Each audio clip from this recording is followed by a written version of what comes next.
Paano kung sa ngayon, tinitingnan mo na ang isang bagay na hindi dapat umiiral? Inatago ng universo ang mga bagay na labag sa batas ng pisika, mga di maipaliwanag na signal at misteryong di pa rin nasasagot ng siyentipiko. Pero ang mas nakakatakot na tanong, bakit halos dito na pag-uusapan? Noong Pebrero 18 matagumpay na lumapag sa Mars ang Perseverance rover, isang makasaysayang pangyayari para sa daigdig. Anong mga datos ang naipadala ng rover sa nakalipas na ilang araw? Pinakamahalaga ang video ng Mars rover na inilathala ng NASA noong Pebrero 22. May ilang kamera ang Perseverance kaya posible ang video mula sa iba't ibang anggulo. Sa video, makikita ang parachute ng rover, ang lumalapit na lupa ng pulang planeta at ang hangin at mga ulap ng buhangin na itinataas ng rover. Agad nakuha ang mga larawan mula sa Mars rover matapos ang paglapag, ngunit mas matagal ipinadala ang video dahil sa milyon-milyong kilometrong lalakbayin ng impormasyon.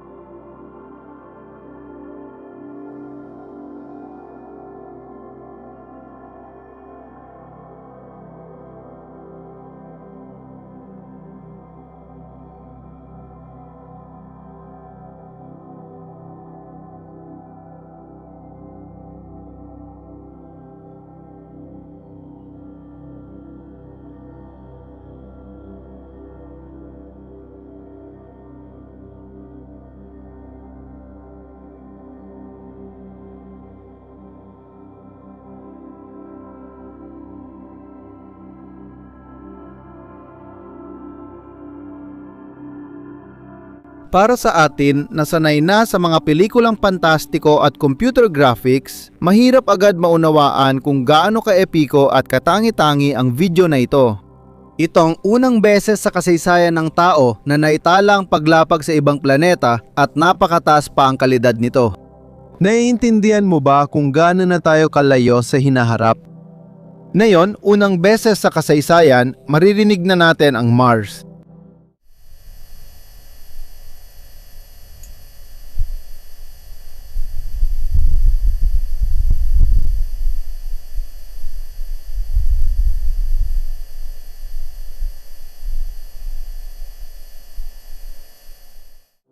Ang Perseverance ang unang Mars rover na may gamit para mag-record ng tunog. Sa SoundCloud account ng NASA, lumabas ang audio recording na ni-record ng Perseverance rover. Ito na ang pangalawang tunog mula Mars. Kung dati ay malakas ang ingay ng rover, ngayon ay na-filter na halos lahat ng ibang tunog. Pakinggan nyo mismo.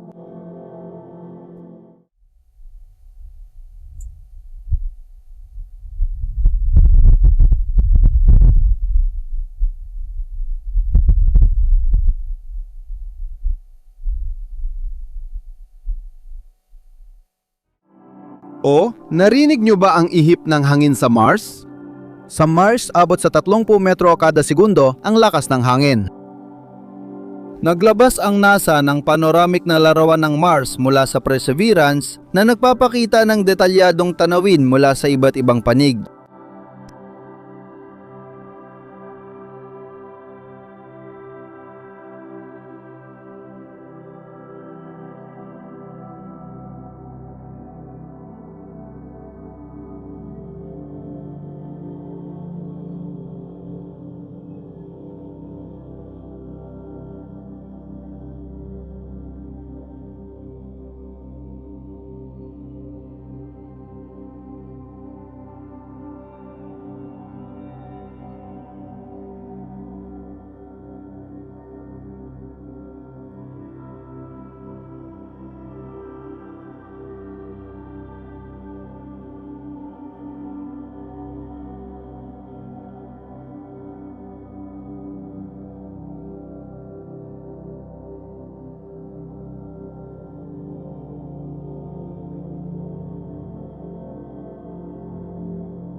Pero hindi pa dyan nagtatapos ang lahat. Bukod sa bagong datos, nagdulot din ng palaisipan ng video ng NASA. Napansin ng mga mapanuring, manonood ang disenyo ng pula at puting parachute ng Perseverance na nakuna ng isa sa mga kamera.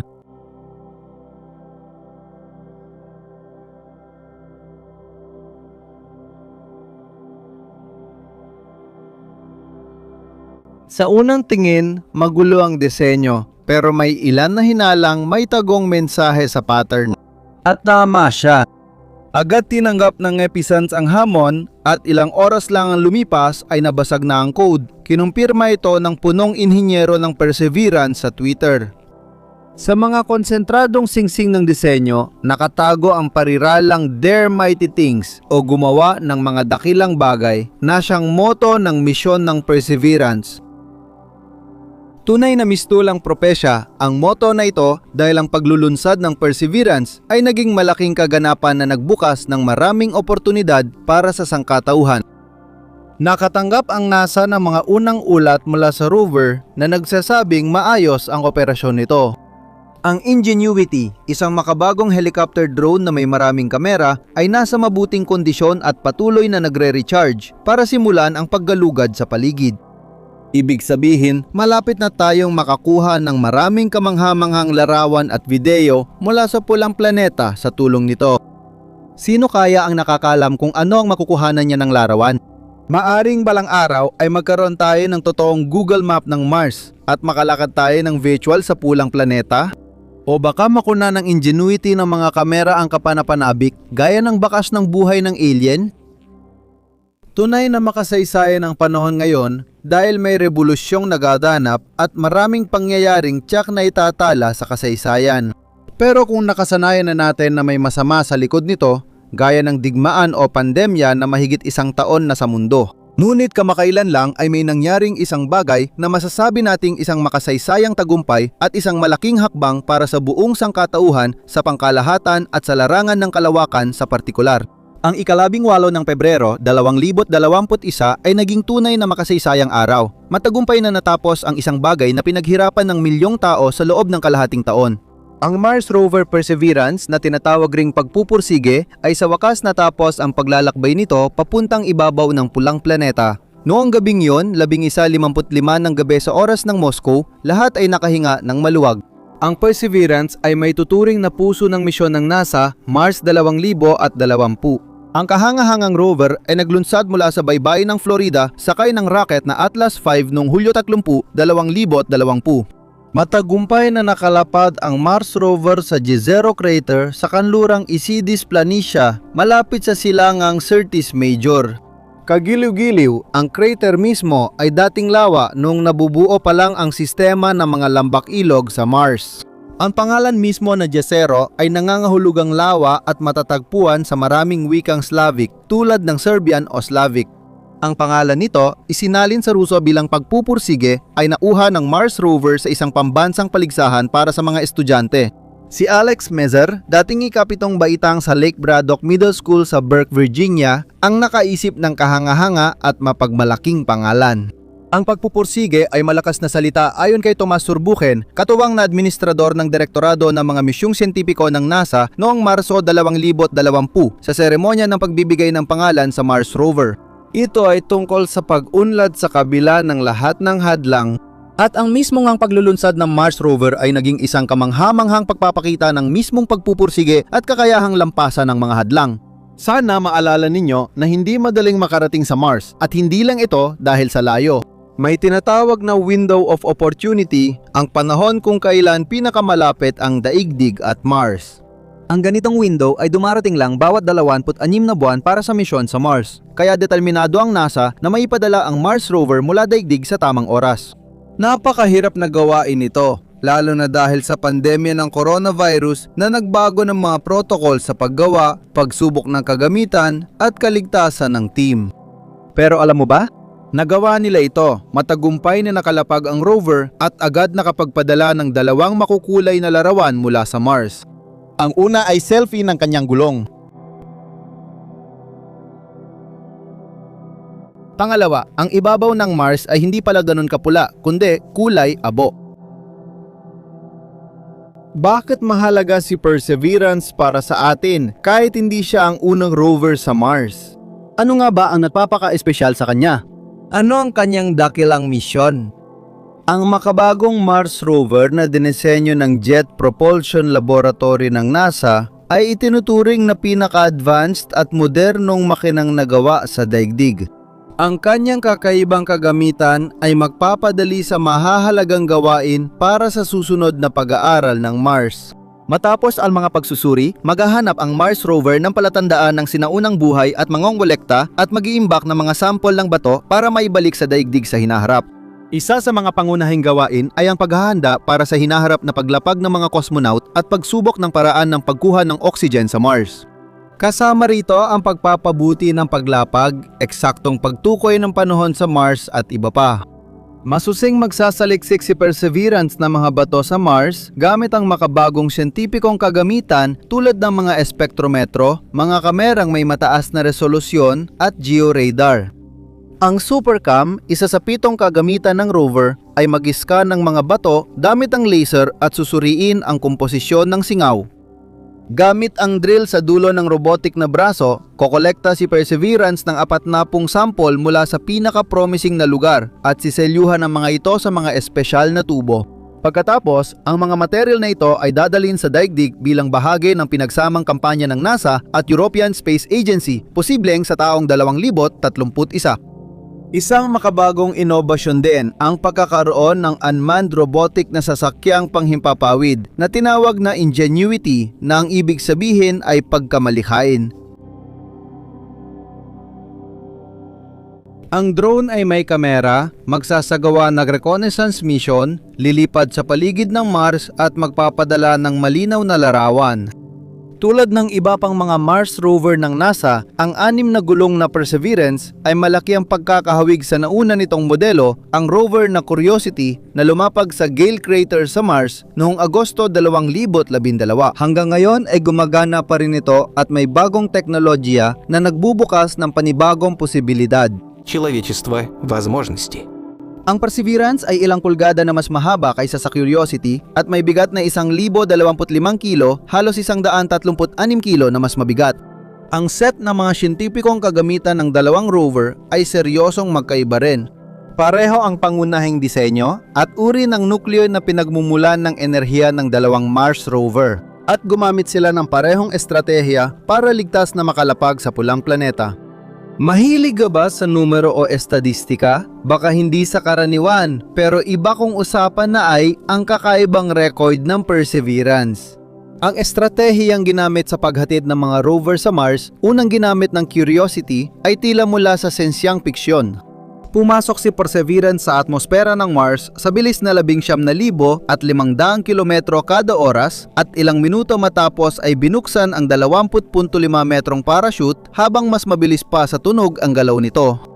Pero manipis lang ang hangin sa Mars, kaya hindi sapat ang parachute para pabagalin ang rover para ligtas itong makalapag. Gumamit ang Mars 2020 ng rocket-powered Skycrane na nagbaba sa rover gamit ang kable saka lumipad palayo para sa emergency landing sa ligtas na distansya. Sa ikinatuwa ng lahat, nakatanggap ang NASA ng balita na matagumpay na nakalapag si Perseverance noong Pebrero 18 alas 3:55 ng madaling araw ayon sa Eastern Time. Paalala, ito ay 23:55 sa oras ng Moscow, mga 11 minuto matapos talagang maganap ang paglapag. Sa ngayon, ganito katagal bago makarating ang signal mula pulang planeta hanggang daigdig. Nagdiwang ang laboratorio ng Jet Propulsion sa Timog, California na namamahala sa misyon ng Mars 2020 dahil sa balitang ito. Walang duda, sa gitna ng kasabikan ng lahat ay may halong malaking ginhawa dahil ang tagumpay ngayon ay hindi sigurado. Sa loob ng mga dekada, halos kalahati lamang ng mga misyon sa ibabaw ng Mars ang matagumpay na natapos. Delikado ang lugar ng paglapag ng Perseverance sa sahig ng Jezero dahil sa mga bato, buhangin ng burol at parang napuno ng malalaking bato. Halos imposible pero nagawa ng mga espesyalista ng NASA ang misyon nila. Ang landing ellipse ng Mars rover ay 0.7 sa 0.6 na kilometro kumpara sa 7 sa 12 kilometro para kay Curiosity.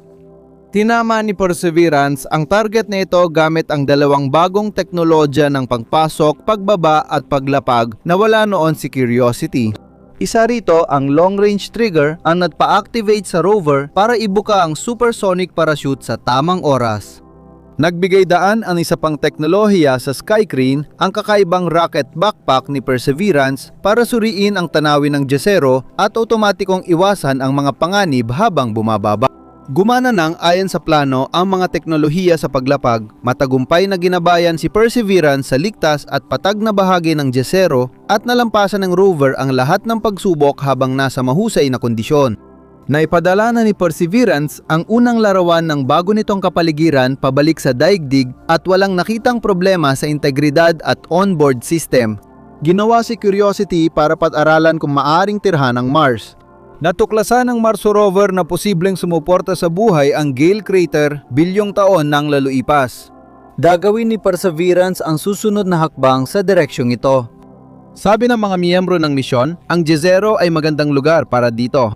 Sa bunganga na matatagpuan mga 18 degrees sa hilaga ng Ecuador ng Mars, noon ay may lawa roon na kasing laki ng lawa ng Tahoe, pati na rin ang sinaunang delta ng ilog. Nadiskubre rin ng Mars Orbiter ang clay mineral sa ilalim ng Jezero na nabubuo lang kapag may likidong tubig. Tandaan, sa simula ng video ay tinanong natin ano ang susunod. Tulad ng nakita natin, marami pang kapanapanabik na bagay ang naghihintay. Pagdating ng mga sample sa daigdig, aaralin ang mga ito ng mga siyentipiko sa loob ng mga dekada. Patuloy pinag-aaralan ng mga mananaliksik ang mga batong buwan na dinala pabalik ng mga astronaut ng misyong Apollo ng NASA mahigit 50 taon nang nakalipas. Ito ang sinabi ni Bobby Brown, direktor ng pag-aaral ng Solar System sa Jet Propulsion Laboratory sa isang press conference noong Pebrero 17 bago ang paglapag. Ambisyoso ito, isa itong hamon. Ito ay isang layuning may siyentipikong batayan na pinagsikapan natin sa loob ng mga dekada. At ngayon, abot kamay na natin ito. Sige, umasa tayo na mangyari iyon. Malaki ang tsansa ng Perseverance na mapasama sa kasaysayan ng paggalugad sa Mars dahil sa mga kamanghamanghang tagumpay. Ang tao ang pinakamataas na antas ng ebolusyon, ang pinakamatalinong uri ng milalang na naninirahan sa mundo. Ang pagkatuto ay isang pangunahing pangangailangan ng Homo sapiens. Dahil sa walang tigil na kuryosidad, naging mas komportable ang buhay ng tao, napasunod ang ibang nilalang at tinangkang marating ang kalawakan. At kahit na ang kotse ay hindi na ang sukdulan ng mga pangarap at ang computer na dati ay bahagi lang ng katang-isip sa mga aklatan ay nasa bawat tahanan na ngayon, may mga larangan pa rin na tayo ay ganap na walang alam. Isa sa mga larangang ito ay ang teleportasyon ng bagay sa malalayong distansya. Isa itong paboritong paksa ng mga manunulat ng science fiction na kadalasang nauuna sa panahon at nagbibigay inspirasyon sa siyentipiko at inventor. Sumulat tungkol sa teleportasyon sina Alfred Bester, Tal Klein at Stephen King. Sa katang-isip, detalyado ang teleportasyon, pero sa totoong mundo, hindi ito ganoon kaganda. Matagal nang may pag-aaral sa larangang ito, pero kaunti pa lang ang mahalagang resulta. Posible kaya mangyari sa totoong buhay ang teleportasyon mula sa mga katang-isip na nobela o mananatili lang ito sa libro? Ano ang maaring idulot ng ganitong kombinyente ngunit delikadong paraan ng paglalakbay sa tao? Progreso ba ito o sumpa? Subukan nating alamin. Kaya ano nga ba ang teleportasyon? Ang termino ay mula sa lohika at Latin, binubuo ng mga salitang magdala at malayo. Kung ilalarawan ang proseso sa simpleng salita, ito ay nangangahulugan ng biglaang paglilipat ng isang bagay sa kahit anong bahagi ng universo. Ang termino ay ipinakilala noong 1931 ng Amerikanong manunulat at mananaliksik na si Charles Fort. Dapat tandaan na ang konsepto ay tumutukoy sa ilang uri ng teleportasyon, kabilang na ang pinakasikat sa ika-21 siglo na quantum teleportation. Ang quantum teleportation ay seryosong pinag-usapan noong 1973 matapos mailathala ang isang artikulo na naglalarawan ng phenomenon na ito. Hindi naman tinutukoy dito ang agarang paglipat ng tao sa ibang lugar. Kahit na yon, napakalayo pa rin natin dito. Ang mga eksperimento ay isinagawa lamang sa mga elementaryong partikulo at kahit na parang mahika ito, wala itong kinalaman sa mahika. Чтобы понять суть процесса, Kailangang tanggapin bilang aksiyoma ang katotohanan na lahat ng bagay ay binubuo ng hanay ng mga impormasyong algoritmo. Hindi rin eksepsyon ang tao. Ang teleportasyon ay pangunahing paglilipat ng impormasyon mula sa isang lugar papunta sa iba. Sa kaso ng mga photon, ganito ang itsura nito. Ang nagpadala ay may partikula sa isang tiyak na quantum na estado na nais niyang ipadala sa tatanggap gamit ang eksaktong paglalarawan. Sa yugtong ito, ang diin ay nasa katumpakan, hindi sa bilis. Ngunit kung may umiiral na theoretical na batayan, maaari bang ibig sabihin nito na malapit nang maging realidad para sa atin ang teleportasyon? Si Charles Bennett ang unang nagpatunay sa matematika na posible ito. Ngunit nung panahong yon, wala pang nag-iisip na gamitin ang mga kalkulasyong ito sa aktwal na buhay. Hindi direkta, natuklasan din ang ibang hindi maipaliwanag na fenomena tulad ng mga itim na butas na hanggang ngayon ay di pa rin napatutunayan sa eksperimento ang pag-iral. Malayo ang mga sumunod na pangyayari sa mga eksena sa Hollywood movies kung saan si Arnold Schwarzenegger ay agad na ililipat sa Mars sa pamamagitan ng teleportasyon. Patuloy pa rin ang mga eksperimento pero sa ngayon, impormasyon lang tungkol sa quantum na estado at hindi ang mismong material ang naililipat. At ito ay isang malaking tagumpay sa agham dahil sa teorya, sapat na ang impormasyon o manual upang matagumpay na maibalik ang original na bagay sa bagong lugar. Sa totoo lang, familiar na sa atin ang teleportasyon dahil parang fax din ito. Hindi ang dokumento ang ipinapadala, kundi ang elektronikong impormasyon. Ang tumatanggap ay nakakakuha ng eksaktong kopya ng papel. At gayon pa man, malaki pa rin ang patakaiba ng fax at teleportasyon. Sa ikalawang kaso, ang orihinal na bagay ay ganap na nawawasak at nabubuo muli sa ibang lokasyon. Ano nga ba ang quantum na mundo at naiiba ba ito sa nakasanayan nating mundo? Oo, at napakalaki ng pagkakaiba. Isang malinaw na halimbawa nito ay ang mga particle na nasa superposisyon. Isipin mo, sa totoong buhay, hindi maaring sabay na buhay at patay ang isang tao. Sa realidad, napipilitang pumili ang isang bagay ng isang estado. Pero hindi ganon ang quantum na realidad. Ang mga partikulo dito, tulad ng pusang Schrödinger, ay pwedeng sabay nasa dalawang estado kapag walang nakakakita. Sa ibang salita, nagkakaroon ng parang pagsasapaw ng isa sa isa pa. Dito mismo nakasalalay ang paradox ni Schrödinger. Ang pusa ay nasa loob ng isang nakasarang kahon kung saan sa teorya ay maaring gumana anumang oras ang isang aparato na magpapakawala ng lasong gas sa loob ng kahon. Hanggat di pa nabubuksan ang kahon, di mahuhulaan ang lagay ng pusa. Maaring aksidenteng gumana ang bitag na may gas at ang posibilidad ng kinalabasan na ito ay eksaktong 50%. Kaya para sa tagamasid, ang pusa sa kahon ay parehong buhay at patay ng sabay. Mahirap itong intindihin at hindi nakakagulat. Sa loob ng ilang dekada, hindi lubusang naunawaan ng pinakamahuhusay na isipan sa mundo ang lubang nakakalitong impormasyong ito. Ganyan talaga ang quantum physics at matagal pa bago ito lubusang maunawaan ng pinakamagagaling na isipan ng tao. Paano nga ba gumagana ang quantum teleportation? Para ito ay maisakatuparan ng buo, kinakailangan ang kondisyon ng pagkakaugnay o entanglement ng dalawang elementaryong partikulo. Ang hindi may paliwanag na koneksyong ito ang nagpapahintulot sa mga partikulo na mabasa ang estado ng isa't isa kahit gaano pa kalayo ang pagitan nila. Sa pagtatalakay ng tanong na ito, madalas nababanggit ang pahayag ni Einstein, hindi naglalaro ng dice ang Diyos. Anong koneksyon ng dice dito? May direktang kaugnayan ng mga ito sa paksa ng siyentipikong pagtatalo dahil sa pamamagitan ng mga analogy, mas madaling maunawaan ang diwa ng fenomenon ng pagkakabuhol. Isipin mo na may dalawa kang dice na kapag pinagsama, ang kabuuan ay 6. Kung ihagis mo ang isa at lumabas ay 2, siguradang malalaman ng manlalaro ang halaga ng pangalawang dice kahit di niya ito makita. Ganon din ang sitwasyon sa mga nagkakabuhol na quantum na particle. At ganun ba talaga pinapahirap ng universo ang lahat? Wala namang nangako sa atin ng madaling buhay mula pa noon, kaya wala tayong magagawa. Mahirap unawain ang fenomeno na ito, pero pwede pa rin nating gamitin ang prinsipyo sa praktika. Dekada na ring nagsimula ang mga eksperimento sa larangang ito. Si Professor Anton Zeilinger ng Universidad ng Vienna ang nagpasimula nito. Nagsimula ang eksperimento sa Canary Islands. Sa laboratorio sa isla ng La Palma, gumawa sila ng pares ng mga poton. Isa sa mga ito ay ipinadala pagkatapos sa kalapit na Tenerife na nasa 150 kilometro ang layo. Ang partikula ay naglakbay literal na nakasakay sa sinad ng laser. Pagkatapos, sa mga photon na nasa superposisyon, sumali ang ikatlong partikula na kandidato para sa teleportasyon. Pagkatapos nito, ang photon S ay nakipag-ugnayan sa partikula A na nasa isla ng Palema at tapos na ang proseso. Malalaman ng mga siyentipiko ang estado ng nakabuhol na partikula pagkatapos ay teknikalidad na lang ang natitira. Si B ay nagiging eksaktong kopya ni S, ibig sabihin, naganap na ang teleportasyon.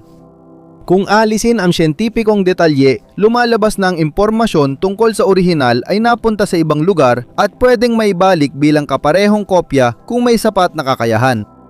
Pero paano makakatulong ang lahat ng ito sa pangunahing tanong? Posible ba ang teleportasyon ng tao? Pwede ba tayong maglakbay kahit walang sasakyang pangkalawakan at ibang kagamitan? Sa teorya, pero sa totoo, hindi ganun kadali. Ano ang kailangan para magawa ang proseso? Una, mga kabina ng teleportasyon na matatagpuan sa iba't ibang lugar. Pati na rin isang pares na magkakabuhol na partikula na magkahiwalay na nasa mga kabinang iyon. Sa ikatlong cabin, dapat mayroong isang bagay na ililipat o, kung gusto mo, ika-clone. Ikinukumpara ng computer ang estado nito sa mga magkakabuhol na partikula at ipinapadala ang impormasyon sa teleportation point para likayin ang kopya ng bagay. Siyempre, sa papel lang talaga madali ang lahat. Isipin mo, kung mali ang pag-scan ng computer sa impormasyon, imbes na ikaw, sa teleportation booth kahit saan sa Venus, maaring lumitaw ang isang fruit fly, isang centipede o isang simpleng patatas. At wala ka ng pagkakataong bumalik sa dati mong anyo dahil nawasak na ang orihinal na material. Sasabihin mo, kaya bang magkamali ng computer? Sino ang nakakaalam dahil sa katawan natin ay may mga 7 oktilyon na atomo, mas marami pa kaysa bituin sa universo. Kung idagdag pa natin ang mga koneksyon ng neuron at pagsamahin ang mga ito sa tamang pagkakasunod-sunod, malinaw na sa kasalukuyang antas ng teknolohiya, ang ganitong bagay ay may tuturing na isang ganap na katang-isip. Kung magkaroon ng supercomputer na kaya magproseso ng napakalalaking dami ng impormasyon, posible ulit makagawa ng progresibong pagtalon ang sangkatauhan. Ngayon, masigasig nating sinusuri ang mga exoplanet gamit ang teleskopyo habang palaisipan pa rin kung may buhay sa mga celestial na katawan na yon. Pag umunlad ang quantum na teleportasyon, mawawala na ang problema. Magagawa ng tao hindi lang pang-aralan ng mga planeta, kundi pati mag-organisa ng turistang biyahe papunta roon. Mapapapalapit ba ng teleportasyon ang sangkatauhan sa unang antas ng sibilisasyon? Oo, pero may isang hindi ka nais-nais na detalye. Kahit magtagumpay lahat ayon sa plano, mananatili kaya sa taong na-teleport ang palatandaan ng kanyang pagkatao. Sa totoo lang, nararanasan din ito ng mga siyentipiko na nagtatangkang i-upload ang otak ng tao sa supercomputer o ibang elektronikong imbakan. Maaring sa pamamagitan ng teleportasyon, tanging mga bagay na walang buhay at hindi mga buhay na nilal ang maaring mailipat. Dahil hanggang ngayon, walang nakakaalam kung ano ang tunay na nagpapabukod tangis sa bawat tao. Ang mga tanong na ito ay dapat sagutin ng mga psikologo ng hinaharap dahil mas mahirap ang ethical na issue ng teleportasyon kaysa technical na bahagi nito. Habang ang mga pisiko ay nag-iisip kung paano palalawakin ang distansya ng teleportasyon, lalo na kung iniisip natin ang mga interstellar na paglalakbay at ng mga problema sa pagpapanatili ng pagkatao, alam natin, tiyak na mangyayari ito. Madalas nating hindi pinapansin ang mga bagay at pangyayari sa paligid dahil naging karaniwan na ito sa araw-araw. Ngunit kapag nawala ang mga ito, agad nating mapapansin ang pagbabago at maaari itong makasama sa nakasanayang takbo ng pamumuhay ng tao. Halimbawa, kapag tumingin tayo sa langit sa magandang panahon, saan man tayo naroroon, hindi natin iniisip na mawawala ito.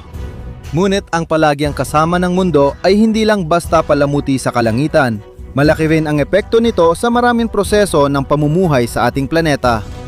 Ano ang maaari nating mawala kung biglang mawala o mapalitan ng iba ang buwan sa kalangitan?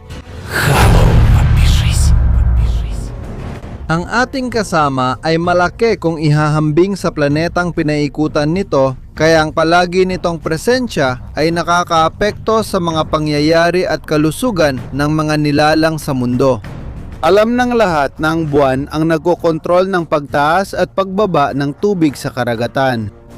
May epekto rin ang gravity ng kasama natin sa mundo, pero hindi gaanong halata dahil mas siksik ang istruktura ng lupa. Kapansin-pansin na may ambag din ang araw sa paggalaw ng tubig at crust ng mundo, pero mas maliit ito dahil 400 beses na mas malayo ang araw kaysa buwan. Ang tapat na kasama ng daigdig ay tinatamaan din ng sinag ng araw at nagbibigay ng mahalagang liwanag sa atin. Kaya kahit lumubog ang araw, hindi tayo ganap na nababalot ng dilim. Tiyak na lilitaw mula sa ulap ang malambot, dilaw tsokolateng ilaw ng gabi. Pero hindi lang doon natatapos ang impluwensya ng buwan sa daigdig.